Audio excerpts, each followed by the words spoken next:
Please, I'd just drive, I'll pay cash. Emily slammed the car door shut, her soaked hoodie clinging to her arms, jeans drenched, sneakers squishing with every move. She was shaking, cold and humiliated, mascara slightly smudged from the rain or maybe from holding back tears. The man behind the wheel didn't respond immediately. He stared at her through the rearview mirror, his expression unreadable. Calm, but alert. He didn't look like your typical Uber driver. Too well-groomed, too expensive.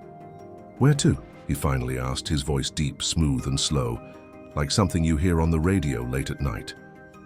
She rattled off the address of the crammed studio apartment she shared with her cousin in Queens, then leaned her head against the window, letting out a shaky breath. Her phone had died 10 minutes ago. She had no idea if the actual Uber she requested had ever even arrived. She could feel his eyes on her. "You always jump into strangers' cars?" he asked. "Only when I'm freezing, broke, and completely out of patience." There was a pause, then a low chuckle. Fair enough. Emily's brows drew together. The car smelled like expensive leather and something musky and woodsy. She tried not to notice the clean lines of his suit jacket on the passenger seat, or the way the dashboard looked way too polished for a rideshare vehicle. The warmth of the heated seats was slowly thawing her body, but something inside her tensed. Still, she didn't look back. She was too tired, too done. "You're lucky," he said after a minute, his tone casual. "Oh yeah? Why's that? You look like someone who doesn't belong in the back seat." That made her turn, just slightly. He was watching her, and he was smiling. That's when she saw him clearly. The jawline, the eyes, the voice. The name suddenly clicked in her mind. Julian Westbrook, the tech billionaire, founder of Voxbeat.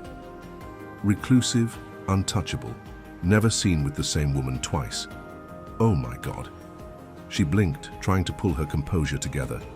"So you're not my Uber?" Julian tilted his head, amused. "Guess not." Her cheeks flushed despite the cold. She reached for the door handle in a panic. "I'm so sorry.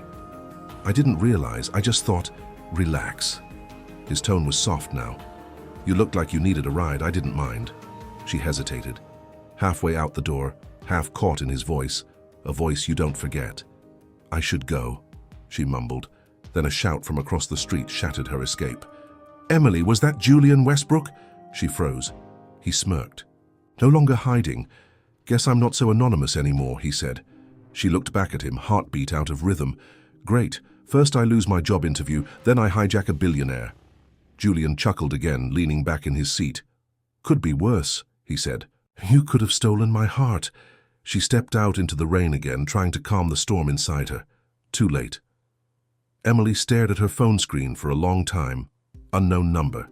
She knew exactly who it was. 2 hours after the ride that wasn't a ride. After she had stripped off her wet clothes, showered in lukewarm water, and tried to convince herself it was all just a weird, rain-soaked hallucination. The message arrived. "Didn't get to charge you for the ride. Guess I owe you a second trip." She rolled her eyes. Her heart thudded louder than it should. "Only if this time you wear a driver's badge and actually know how to get to Queens without Google Maps." 3 dots. Then, "I know how to get to Queens, I just usually fly over it." Emily laughed. Alone. In her small room surrounded by thrift store furniture and cheap candles, the man was dangerous.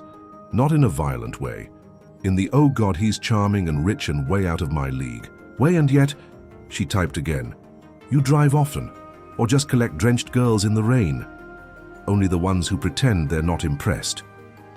The next day, against her better judgment and every self-preserving instinct, she agreed to see him again. Not at his place. She didn't even know where that was. But in Midtown at a cafe too classy for her sneakers. Except when she arrived, there was no cafe. Just him. In the same sleek SUV, parked discreetly around the corner, window down, aviator sunglasses hiding those calculating eyes, she approached slowly. "Let me guess. You brought me here to offer me a real Uber ride?" "Maybe," he said, lips twitching. "Or maybe I just couldn't stop thinking about how you looked in my back seat." Her cheeks warmed instantly. Charming. Subtle. He leaned over, opened the door.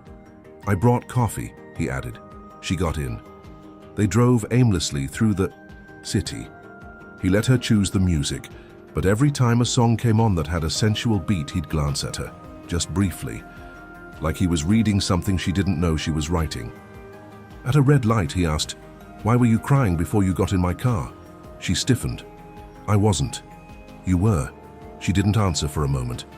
Then, "Bad day, bad month, bad year, maybe." He nodded, didn't push. That silence between them wasn't awkward, it was thick, loaded. At one point she looked over, he was already looking. "What?" she asked, still trying to figure out why you feel familiar. "I'm not," she said, but the words came out breathless. His eyes dropped to her mouth. "I think I want to kiss you." Emily didn't move. Couldn't. "Then do it," she whispered. He leaned in slowly, deliberately, until she could smell the warmth of his breath, the hint of espresso and something richer underneath, like cinnamon and skin. Their lips were a whisper apart, but he stopped, smiled, then leaned back into his seat like nothing had happened. She stared at him, breathless. "You're unbelievable." "I know," he said, glancing at her from the corner of his mouth. "But if I kissed you now, you wouldn't forget me. Who says I haven't already?" He laughed, and the sound did something strange to her chest. As they pulled into the curb near her building, he reached into the console and handed her a napkin. Written on it in neat, bold handwriting, "Next time back seat, better acoustics." She stepped out, closing the door before she could respond, but her hands were shaking, and her lips were still waiting. Emily knew she shouldn't reply. She was on her second shift at the bookstore, her apron wrinkled, her sneakers soaked again, and the city was humming with everything she couldn't afford. Rent, a better life, peace of mind. And yet, her eyes kept drifting back to her phone. Screen Julian W. typing, stopped. Her heart stuttered each time the bubble disappeared. Then finally, confession. "I've been imagining how you'd sound saying my name, like really saying it." She blinked, swallowed. Her face flushed instantly. "I say it just, fine, try me," he answered within seconds. "Only if you're whispering it." Emily leaned against the storage room door, heat climbing her spine. She typed back, "You like hearing your name whispered? Only when I'm the reason someone forgets how to say anything else." She dropped the phone onto the counter like it had burned her, but her whole body pulsed, especially her thighs. It was too easy to imagine him, that gravel voice brushing against her ear, that smirk when he knew he was winning. She tried to keep it light.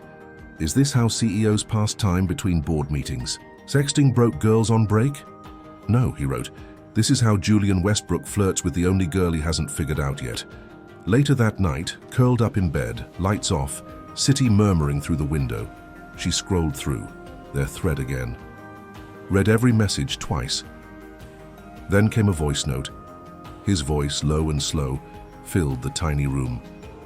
"I can't stop picturing you in that rain-soaked hoodie, the way your lips trembled when you apologized. You looked like something that wasn't supposed to end up in my car, but I was glad you did. And now I can't stop wondering how your skin tastes when you're warm." Emily closed her eyes, fingers lightly grazing her neck. Her body responded before her mind could censor it. She could almost feel his breath again, the pressure of his palm on her thigh, the weight of his stare dragging her under. She exhaled slowly and replied, "You're getting way too good at this." He sent one final message that night. "Then come let me fail, dinner tomorrow, don't pretend you don't want to." She stared at it for a long time. Then, without thinking, she replied, "Don't be late. I want dessert first." And with that, she turned off the screen, but not the heat burning under her skin. Emily hadn't worn anything extravagant. A black dress that hugged her waist, hair half up, a touch of lipstick she found at the bottom of her purse. She stood outside the address Julian had sent her, questioning every decision in her life that led to this moment, especially saying yes. When the elevator doors opened at the penthouse floor, she stepped into a space that smelled like cedar, money and something unmistakably masculine. Julian opened the door barefoot, sleeves rolled, collar loose. Casual, but lethal. He stared for a beat too long, his eyes dragging over her slowly, like he was memorizing her for later. "You clean up like sin," he murmured. She laughed. "And you answer the door like temptation." He led her inside without touching her. That was the worst part. The tension that hummed between them like a live wire neither of them dared grab. The open space was warm, modern, understated. There was a record playing somewhere, jazz, slow and smoky. "Wine," he offered. Emily didn't wear anything extravagant. A satin blouse tucked into fitted black pants, hair pulled up just enough to reveal the curve of her neck. No heels, just ankle boots that made her walk with intention. She wasn't dressing for a billionaire. She was dressing for control. Julian opened the door to his penthouse in Soho like he'd been waiting there all day. Button-down shirt slightly unbuttoned, sleeves rolled up, barefoot. The city lights framed him like a halo of power and sin. He looked her up and down, slow. "No shame. You clean up like a weapon," he murmured. "You still owe me dinner," she said, brushing past him. The place was quiet. Dim lights, jazz in the background, a bottle of wine already breathing on the table, but neither of them reached for it. They were drinking each other. Over dinner, the conversation danced between playful and dangerous. She asked about his business. He asked why she always deflected when things got real. Every time her fingers brushed the rim of her glass, he watched, like it was the most seductive thing he'd ever seen. Halfway through, Emily stood up. "I want to see the view," she said. He followed. The skyline stretched endlessly outside the floor-to-ceiling windows. She stood in front of it, arms crossed. He stepped behind her, so close she could feel the heat radiating off his chest. "You always keep your distance, even when you're this close," he said. She didn't move. "I've never been good at casual." "I'm not interested in casual," he replied, voice low, hand ghosting over her hip. "I'm interested in you." She turned. Their eyes locked, and for a moment, they didn't need words. His hand cupped her jaw. She leaned into it before she could stop herself. He kissed her, slow at first, not exploratory, deliberate. But when her fingers curled around his collar, he deepened it, tongue sliding against hers, claiming, tasting. She moaned against his mouth. Julian lifted her, carried her to the sleek kitchen counter without breaking the kiss. Her legs wrapped around his waist, blouse slipping off one shoulder. His hands explored her back, her ribs, her thighs, mapping every inch like he had dreamt of this already. She pulled his shirt from his pants, fingers skating along the warm lines of his torso. He hissed softly when her lips brushed his jaw, his neck, his shoulder. Their bodies moved like music. He pressed his forehead against hers, breathless. "Tell me to stop, Emily." She looked into his eyes, fire and gentleness burning at the same time. "Don't even think about it." And in that moment, the distance between a tech empire and a bookstore paycheck dissolved into skin, heat, and two people finally letting go. Emily woke before the sun. Her cheek rested on Julian's chest, his heartbeat steady beneath her ear. The sheets tangled around them, warm and ruined. Her body still buzzed from how he had touched her, worshipped her, like she was something rare. But reality seeped in like morning light. She slipped out of bed, careful not to wake him, threw on his shirt, oversized, smelling of him, and wandered into the living room. The skyline glowed. The world looked perfect, too perfect. She made coffee with trembling fingers. Halfway through pouring, she heard his voice. "Didn't think you'd run." She turned. Julian leaned in the doorway, shirtless, hair tousled, eyes narrowed with something between amusement and frustration. "I wasn't running," she said. "Just orienting myself. You look like someone halfway out the door." She didn't deny it. He walked to her, took the mug from her hand, set it down. His fingers slid gently along her jaw. "You think I do this often?" he asked. She raised an eyebrow. "Don't you?" "No," he said quietly. "You're the first person who didn't try to impress me, who didn't ask for anything." "I didn't need to," she replied. "Because you already have too much." His jaw tightened. "And you think that means I don't deserve something real?" "I think I don't want to fall for someone whose life is a headline." He backed away slowly. Something behind his eyes darkened. "Then go," he said.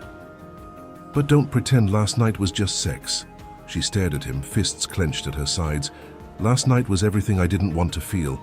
He didn't follow her to the door, and she didn't look back, but her chest ached like she had left something vital behind. Emily woke before the sun.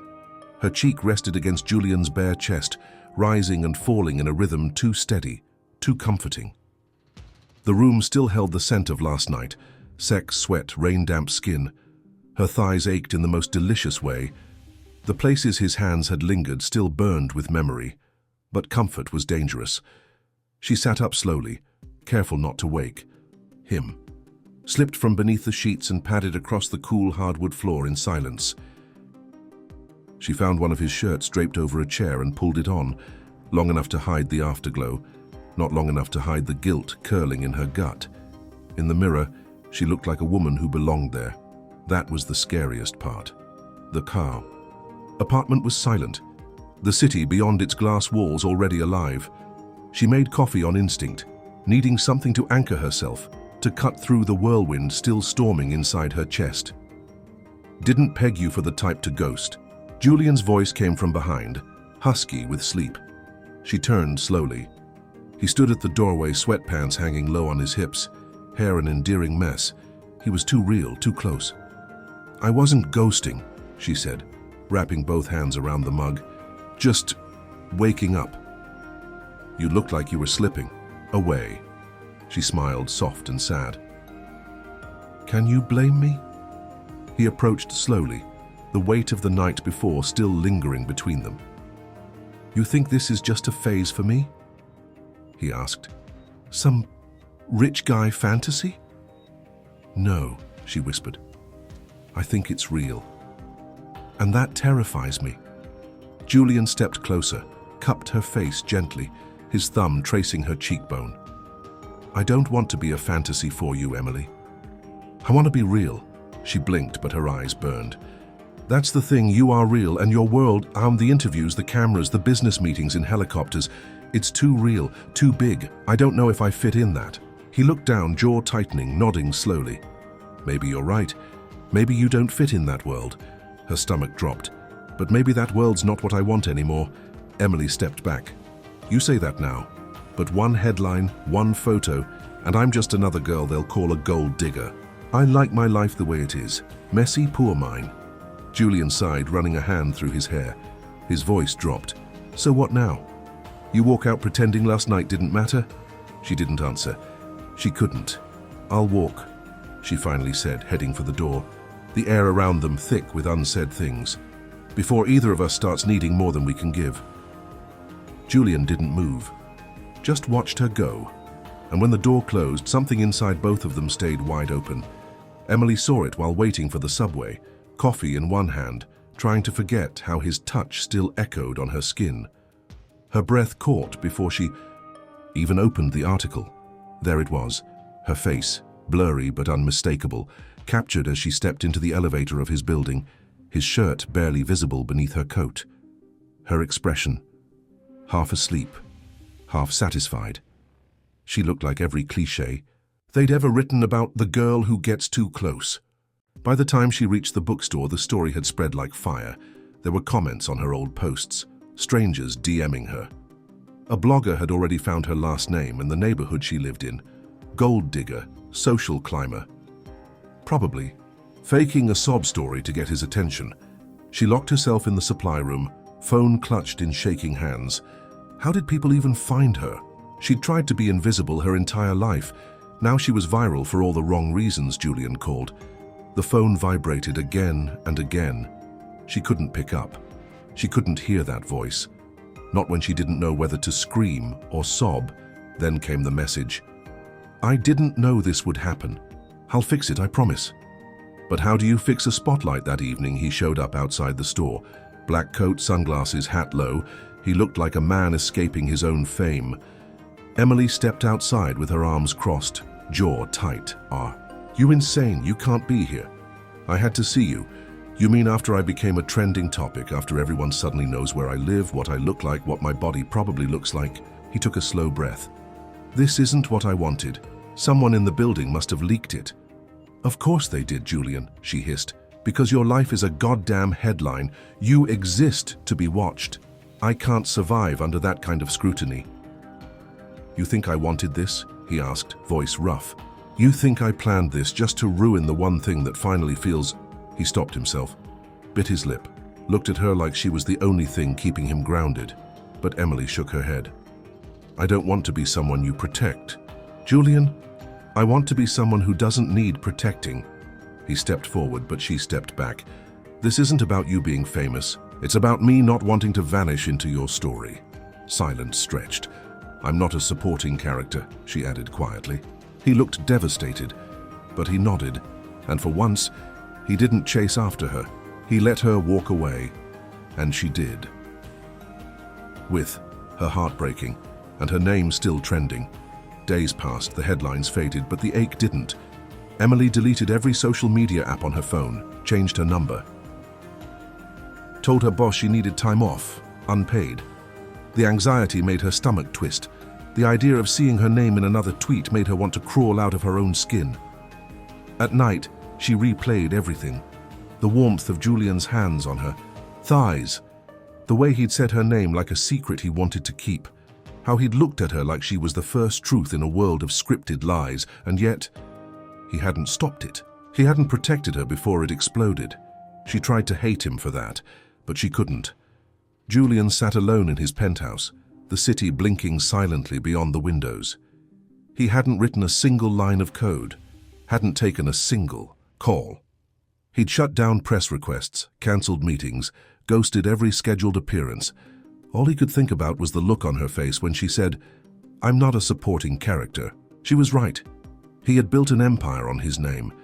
But with Emily, he wanted to build something without titles, without brands, just a connection. Raw, unfiltered. He picked up his guitar for the first time in years, started playing something, low and slow. His voice cracked. It wasn't perfect, and that's what made it real. That night, he posted the song on his private page with no caption, just a one-word title, Her. Emily was curled under a blanket sipping tea when her cousin shoved the phone in her face. "You need to hear this," she said. "I'm not interested. No, trust me. This is you." Emily hesitated, then hit play. The first note broke. Her, it was his voice, unpolished, real. And the lyrics, they weren't poetry, they were memories. "You climbed into my car like a mistake, but every mistake I've made before you was worse. And I'd take every headline, every whisper, just to hear you say my name again." She covered her mouth, her whole body trembling. The video had over 2 million views in 24 hours. The world was falling in love with her, through him. But still, she stayed away. She didn't need more noise. She needed space. Until the next morning when she checked her inbox out of habit and saw a message request from Julian. "I don't need to go viral. I just need you to know I meant every word. And if you're still reading this, like I'll be where it started." Just like that. Her feet moved before her heart caught up. The sky over Manhattan was thick with gray, soft rain blurring the edges of everything. Emily stood across the street from Julian's building, umbrella forgotten at her side, heart pounding like it had the night she first climbed into the wrong car. It wasn't the building itself, it was what it represented. The beginning of a mistake that felt too much like fate. She walked inside. The doorman recognized her and didn't say a word, just nodded once with a small, almost knowing smile. The elevator ride was slow, or maybe her thoughts were too fast. Each ding felt like a countdown. When the doors slid open, she didn't know what to expect. Flowers, champagne, some grand romantic gesture, but the penthouse was quiet. Still. The city stretched beyond the glass like a painting, but the space felt hollow, like it hadn't been lived in since the last time she'd been here. Then she saw it, a guitar on the floor, a notebook, open on the table, pages scattered like he'd been searching for the right words, and then stopped caring if they were perfect. She walked in, fingertips grazing the leather of the couch where they'd kissed, where she'd said nothing and everything all at once. She picked up the notebook, lyrics half-written, lines scratched out, one page in bold ink, no edits. "You left, but your echo stayed. My bed forgot your shape. But my heart didn't." Her throat tightened. She sat at the piano, pressed one key. The low note hummed like a question in the air. And then the door opened.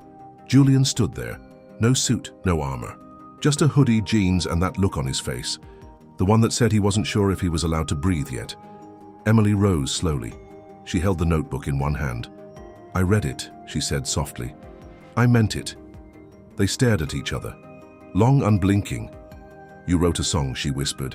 "I wrote 1,000 versions," he replied, "but none of them sounded right unless you were listening." Her lip trembled. She hated that he could still crack her open with one sentence.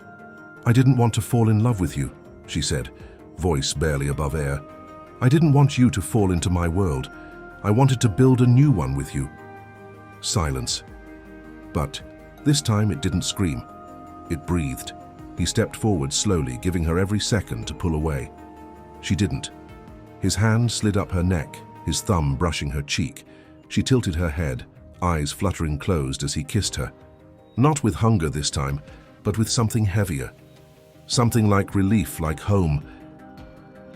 She wrapped her arms around his waist and pressed her face into his chest, letting the warmth fill the hollow parts. They didn't say anything else, because some love stories don't need music to be heard. They just need silence that feels safe. It wasn't supposed to rain that night. Julian stood outside the concert arena in Brooklyn, hands in his coat pockets, heart racing like it used to before the fame, before the stages. Tonight the show was sold out. The crowd was already chanting his name inside. The band was ready. The cameras were live. But he was outside, waiting for her. Emily's message had been short, if you're really where it started. "I'm coming." And so he waited. No security, no staff, just a man in a coat in the cold, under a sky that couldn't decide whether to pour or hold back. Then he saw her, across the street, drenched, breathless, her eyes locked onto his like she hadn't seen anyone else in weeks, because she hadn't. Not really. She ran the last few steps. Julian didn't speak. He didn't need to. He pulled her into his arms and kissed her like every headline, every doubt, every painful moment had been worth it, just for this. Their mouths found each other with urgency, lips crashing, tongues meeting, breaths stolen between gasps. The rain fell harder, soaking their clothes, clinging to their skin like hands desperate to keep them close. Emily's fingers tangled in his wet hair.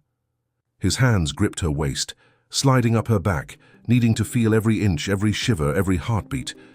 The world blurred around them, a symphony of thunder, city horns, distant cheers. But all he could hear was her breathing against his lips. "I missed you," she whispered, voice cracking. "I couldn't breathe without you," he replied, his forehead pressed to hers. He kissed her again, softer this time, reverent, full of everything he hadn't been able to say. And when they finally parted, he looked at her like she was the only real thing left in his universe. "I'm about to go on stage," he said, brushing a strand of soaked hair from her cheek. "Come with me. This time, in the front." She blinked. "Julian, no more hiding. No more headlines we don't write ourselves. Just you and me. And the rest of the world can catch up later," she smiled and nodded. And that night under the storm, Julian Westbrook walked back into the arena hand in hand with Emily Rivera, the girl who changed everything with a mistake.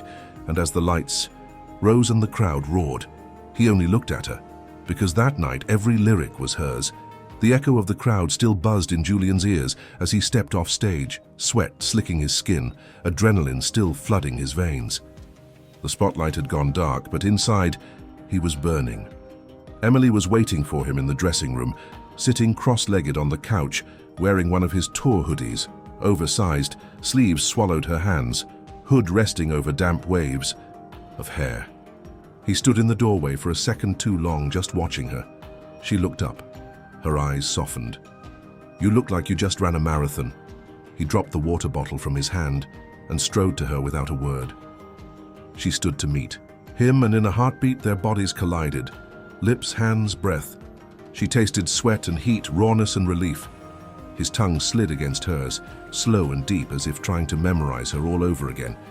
He backed her up to the wall, pressed his forehead to hers, their breaths heavy, desperate. "I needed you there tonight," he murmured. "I was."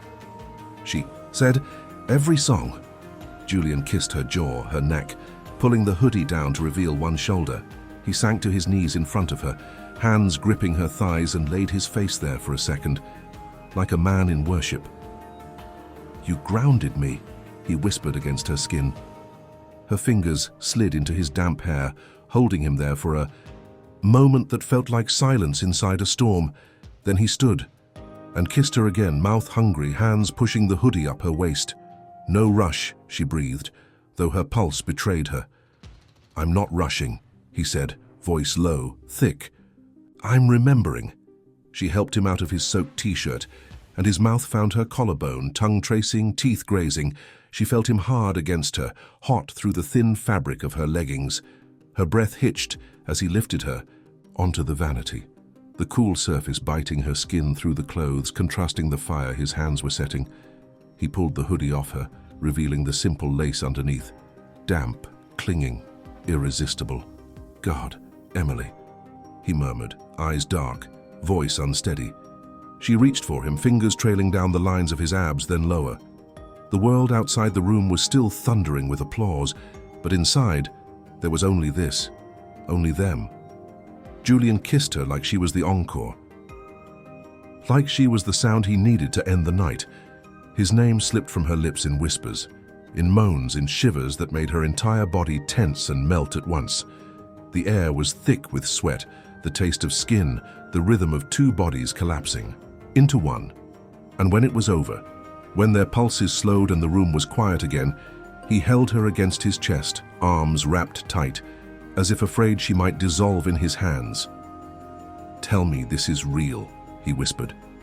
She kissed his, chest once soft and slow. "It's real," she said, finally. 3 weeks later, the tour bus was humming somewhere along the California coast. Emily sat cross-legged on the back lounge's leather couch, laptop open, headphones around her neck, a clipboard covered in venue notes beside her. She wore no makeup, a messy bun, and Julian's faded sweatshirt, and still looked more powerful than anyone on the team, because now she wasn't just with him. She was part of it. She handled logistics, backstage crises, press schedules, everyone on. The crew knew. If you wanted something done right, you went to Emily Rivera. She didn't chase the spotlight. She managed it. Julian leaned in the doorway, watching her work. "Don't pretend you're not staring," she said without looking up. "I'm in awe," he said, arms crossed, eyes soft. "You do realize you've taken over my empire, right?" "I'm just fixing the cracks," she teased. He crossed the room and dropped onto the couch beside her. She closed the laptop and turned to him. He looked different these days. Still every inch the CEO, the performer, the man the world adored, but looser, quieter, as if something inside him had finally unclenched, as if she had untangled him. "I want to ask you something," he said, brushing his fingers along her knee. "No, I won't let you tattoo my name," he smiled. But the smile didn't stay. "I want you with me, everywhere, not just backstage, not just when things are quiet.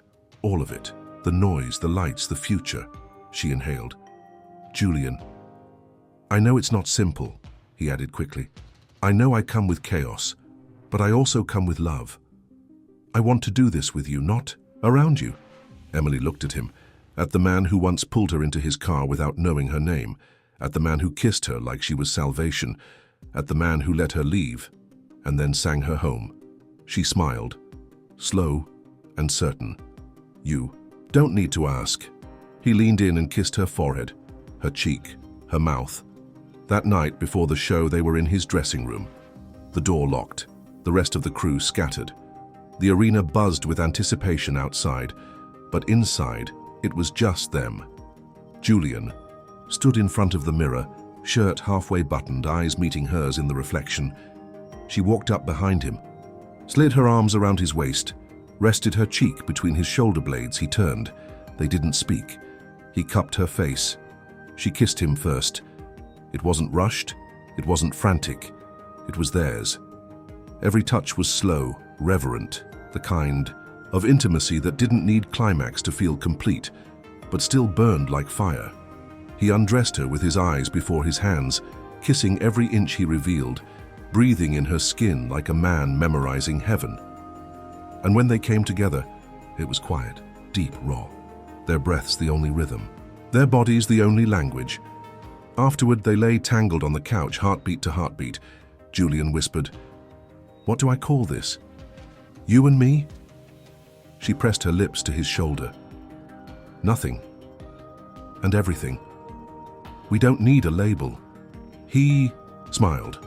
"Just truth, then." The arena was electric. 20,000 voices sang Julian's name, their phones lighting up the dark like stars. The floor pulsed with the beat. The ceiling seemed to bend from the weight of the sound, and the moment felt like magic. But for Julian, standing behind the curtain, it wasn't the music that made his chest tighten. It was her. Emily stood backstage, clipboard in hand, focused as always. Yet when she looked at him, the whole world dimmed. Their eyes met. She gave him a slight nod, lips curved with calm assurance. He blew out a breath. Then he walked on stage. The crowd erupted, lights flashed, the first chords struck. He played the set with fire, but his attention drifted to the side of the stage where she stood, watching him like only she could, not dazzled, but deeply present. She wasn't a fan. She was his person, and every song was for her. After the final encore, Julian rushed off stage, breathless, shirt clinging to his chest, hair wild. The moment he saw Emily in the hallway outside his dressing room, the noise of the arena faded behind him like a wave receding. She was already opening her mouth to speak, probably something logistical, something work-related. But he didn't. Let her finish. He grabbed her hand, pulled her into the dressing room, closed the door, and kissed her like it was the first time, like every lyric had led to this. She kissed back with equal force, her body melting into his. His hands roamed under her shirt, pulling her closer, pressing her into the wall. Her fingers tugged at his hair, tracing his neck, sending shivers down his spine. They moved together with the rhythm of something deeply known, mouths hungry, skin flushed, needs simmering beneath every touch. He lifted her onto the counter, her legs wrapped around his waist, drawing him in. He whispered her name against her throat, voice low, reverent. "I'm still singing you," he murmured, and she whispered back, "Don't ever stop." They made love right there, surrounded by guitars, set lists, water bottles, and the faded echo of his name still ringing outside. But here there was only hers, only her breath hitching, only his hands memorizing her again, only their bodies pressing into the promise of everything that had almost been lost. Later, tangled in a sweatshirt and one of the blankets from the crew lounge, she leaned into his chest and whispered, "Where? Do we go from here?" Julian kissed the top of her head. "Wherever you want." She looked up at him, bare, vulnerable, powerful, and smiled, because she already knew. The tour ended in spring. Julian turned down interviews, declined red carpets, released music quietly, not because his fame had faded, but because something else had begun. Something deeper, softer, a rhythm that wasn't about headlines or heat. It was about her. Emily moved into the quiet part of his world, where no cameras roamed. She still worked, part of the production team on his next project. Only now, her clipboard sat beside his lyrics, her mug next to his guitar pick.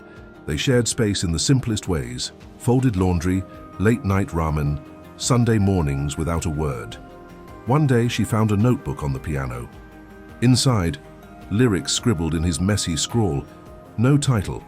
You never asked for the spotlight, but somehow you outshined the stars. You kissed me like a whisper, and I never needed loud again. She touched the page like it might dissolve. Julian appeared in the doorway, barefoot, hoodie draped. "You weren't supposed to see that," he murmured. "I'm glad I did." He walked toward her, pressed his forehead to hers, their hands finding each other like instinct. "You know," he whispered, "before you, everything I wrote was to be heard. And now," he smiled, "now I write for the silence after." She kissed him, soft, lingering, because some love isn't a crescendo. It's a slow-burning chord that never fades. And this, the quiet, the closeness, the truth, was louder than any song he'd ever sung. Some stories don't begin with fireworks. They start in silence, in mistakes, in unexpected choices. That lead us exactly where we needed to go. Emily never meant to climb into Julian's car, and Julian never meant to fall for a girl who didn't know his name. But that's the beauty of the real ones. They don't ask for permission. They crash into us, wreck our pride, and make us rebuild from a softer place. This story reminds us that love doesn't always roar. Sometimes it whispers. And if you're quiet enough, you'll hear it calling your name. Because the right kind of love won't try to outshine you. It'll see you, hold you, and let you shine with it. Have you ever fallen for someone you weren't supposed to? Or found love in the middle of chaos? I want to hear your story. Drop a comment below. What moment in Emily and Julian's journey touched you the most? Would you have stayed in that calm or walked away? If this story stirred something inside you, like, share and tag someone who still believes in unexpected love, because sometimes a wrong turn is exactly how the heart finds home.